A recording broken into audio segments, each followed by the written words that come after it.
Good morning and welcome to beautiful Pickett, Wisconsin on the 14th day of May 2026. It is a Thursday. It is a spectacular day to run an engine or to do anything outside because even though it's the middle of May, it still feels only a little bit like spring. The temperatures are probably in the upper 50s right now.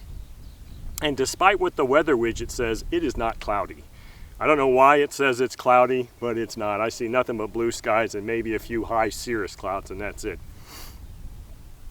So on the stand today, I've got a recently acquired Saito FA-50 engine. Now, the Saito 50 engine dates back to 1993. That's when it was released to the market. And this particular engine was given to me by Garrett, the creator of Swamp Juice Fuels. In fact, I think he actually attempted to run some Swamp Juice fuel through this engine. But since he's given it to me, I have gone through the engine, completely disassembled it, cleaned it all up, and installed some new Boca bearings in it. And in fact, I've actually done a short run in the garage, and the thing just ran spectacular. So I've got it mounted on the stand today to do a really nice outdoor run, get some tack readings, and just listen to this beautiful Saito engine run. And I expect only perfection from this because that's what I saw the other day. Now, I've got an APC 12.7 prop installed on here. I did not bring any other props.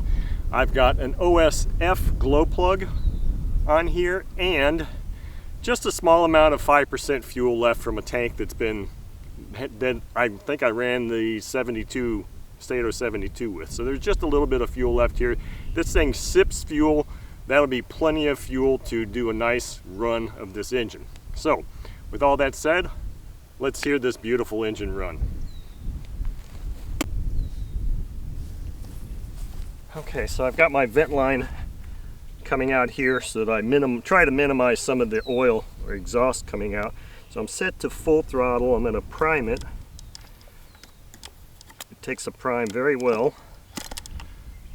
Now we'll just fire this beautiful engine up.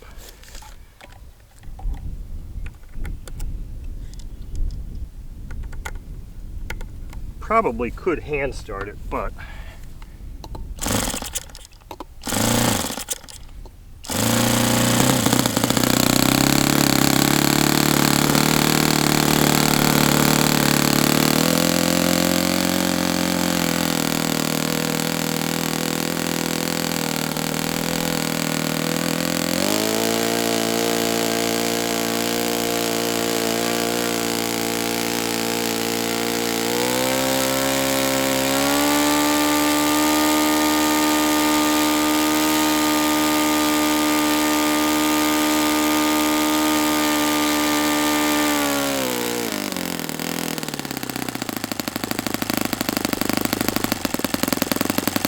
this is what we all came to hear, right? The beautiful idol of a Saito engine.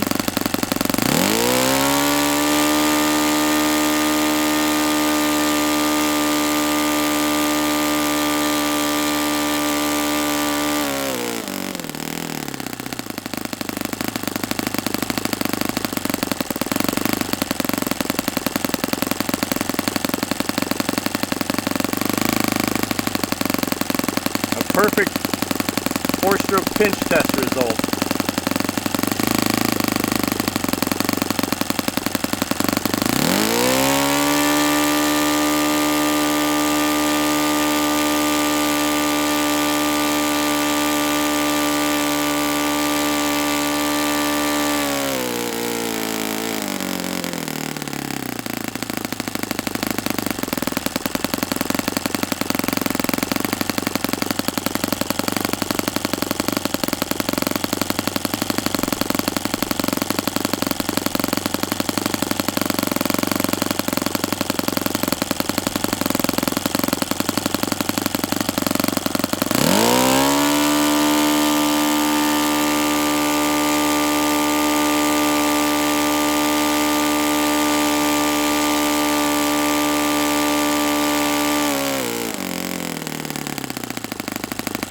So I said I had done a run in the garage, and I set the low speed and the high speed needle there. So that's why you haven't seen me adjusting it, because I think it sounds just fine the way it is.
Okay, so as I said, Saito perfection. So there are few engines, few four-stroke engines that have ever been produced that I love more than the Saito 45 and the 50. Now, the 45 and the 50 are only slightly different. The 45s, all the 45s that I know, with the exception of the 45S, had that 90-degree intake on the carb. I never really cared for that, and it also had the idle adjustment screw, or the low speed screw was like a big needle on this side. Didn't care for that carb. It worked fine, but you really couldn't look into it from the bottom and see, you know, what your opening was set for. So finding the low speed was a little tough. With the release of the 50, there were two major changes that took place, maybe three. And the first one was the carb. The carb was different. This is your standard traditional looking carb that you'd see on the 45S, and basically all up there from there. They didn't have that 90-degree intake opening. They integrated, I think the other ones may have had a throttle stop screw, but this one's got a throttle barrel retention, or throttle/barrel retention screw. The choke mechanism, which the other ones had the choke mechanism too, and the recessed low speed needle, so it's got a different spray bar in there. The 50 is just a bored version of the 45, so they didn't stroke it at all. It's just a slightly larger bore. They integrated a different exhaust. Now this exhaust that's on here is from a later version of the 50. The original 50s had just a single piece black painted brass exhaust and muffler, header and muffler combined. I liked those. They were really cool. This is good also. This is the first one. I think this came on the later versions of the 50 and maybe the 56 also. The other thing that I think they might have changed on the 50, but I'm not entirely sure, I know they started it with the 45S, is the cam lobe shape. And they're timed a little hotter here on the cam lobes. So the 45 Mark 1, 2, 3, and then the 45S have a different shape on the cam lobes that make them a little bit higher power engines. I'm pretty sure that translated to the 50. And so those are the major differences, but this engine is just absolutely spectacular. I mean, how can you not love running one of these engines? And back probably 15 years ago or so, I was actually flying one of those 72-inch SIG Rascal ARFs with an inverted Saito 45S on it, and man, was that just a spectacular flying plane. 45S powered that plane beautifully, 72-inch wingspan, only weighed like 5 pounds, maybe 6 pounds, but it was just a spectacular flying plane. Anyway, one of my favorite engines of all time, the Saito 45, Saito 50. I am just giddy about having this one. So I hope you enjoyed the run, and thank you very much, Garrett, for this sweet, sweet engine.